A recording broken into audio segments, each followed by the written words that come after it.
नमस्कार. आज आपण बघणार आहोत की डिलिव्हरीनंतर टाक्यांची कशी काळजी घ्यायची आहे. डिलिव्हरी नॉर्मल होऊ द्या किंवा सीझर होऊ द्या, टाके हे पडणारच. त्यामुळे टाक्यांची काळजी घेणं खूप खूप आवश्यक आहे. डिलिव्हरी नंतर जे टाके आपल्याला पडतात ते साधारणतः 8 ते 10 दिवसांमध्ये भरून निघतात.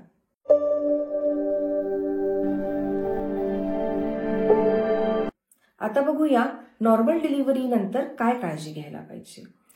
तर टाक्यांवर प्रेशर येऊ नये असं आपण राहिलं पाहिजे. म्हणजे जास्त वेळ बसून राहायचं नाही गरज नसताना. बाळाचं फिडिंग झालं की लगेच आडवं झोपून जायचं, जास्तीत जास्त वेळ आडवं पडून राहायचं. नंतर टाक्यांवर प्रेशर येऊ नये म्हणून मांडी घालून बसू नये. दूध पाजताना पाय सरळ समोर करून टेकून बाळाला दूध पाजावं. तसंच टाक्यांच्या बाजूला संडासची जागा असते, त्यामुळे कडक संडास सुद्धा झाली नाही पाहिजे.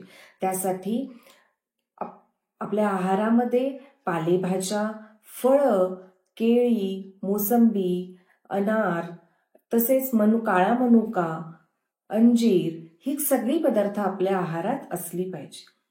आता बघूया की टाक्यांची स्वच्छता कशी ठेवायची. प्रत्येक वेळेस संडास बाथरूमला आपण गेलो की टाके हे स्वच्छ असले पाहिजे. नसल्यास ते स्वच्छ करून घ्यायचे आहे.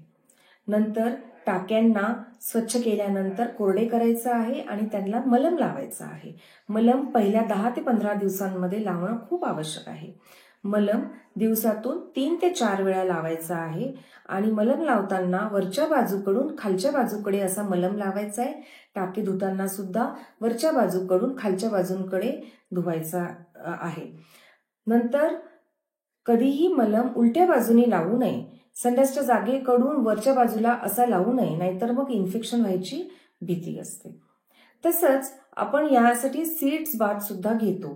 म्हणजे टोपल्यामध्ये कोमट पाणी घ्यायचं, त्याच्यामध्ये थोडंसं मीठ टाकायचं, त्याच्यासोबतच थोडंसं डेटॉल किंवा सॅव्हलॉन सुद्धा आपण टाकू शकतो आणि आंघोळीच्या आधी त्या टोपल्यामध्ये 15-20 मिनिटं बसायचं.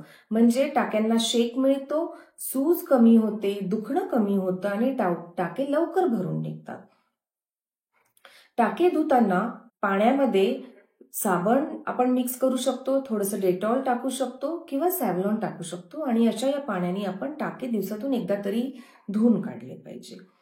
नंतर बाळाने समजा लघवी केली असेल, दूध पाजताना दूध सांडलं असेल किंवा संडास जर टाक्यांच्या तिकडे गेली असेल तर लगेचच टाके साफ करून त्याला स्वच्छ करून घ्यायचं आहे.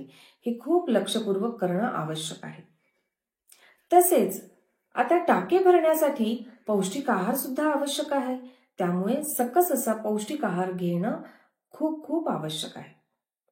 त्यानंतर डॉक्टरांनी ज्या सांगितलेल्या गोळ्या आहेत त्याच वेळेस आणि पूर्ण कोर्स हा करणं खूप आवश्यक आहे. जर तुम्हाला आमचा हा व्हिडिओ आवडला असेल तर जरूर लाईक करा, शेअर करा. धन्यवाद.